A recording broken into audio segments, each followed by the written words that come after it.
In this video, we're going to talk through how to install and enable the AssertThat BDD and Cucumber plugin for Jira.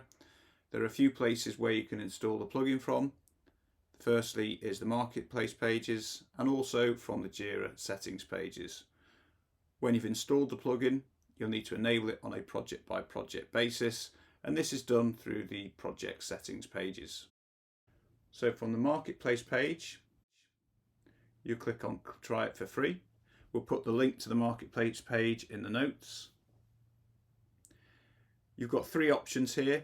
You've got cloud install, server and data center.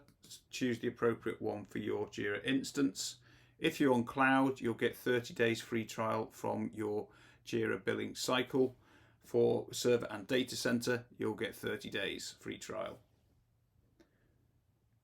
Second option to install a plugin is from the settings. We'll go to Jira settings, click on apps, find new apps,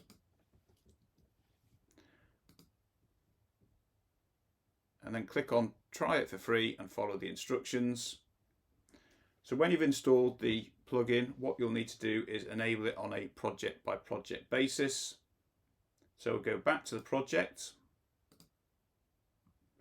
We'll go to project settings. Under apps, you've got AssertThat integration. And under AssertThat configuration, you've got the option to enable it for the project, which we'll click on. As you can see, there are a number of other options here, which we'll talk through in the next video. Let's go back to the project.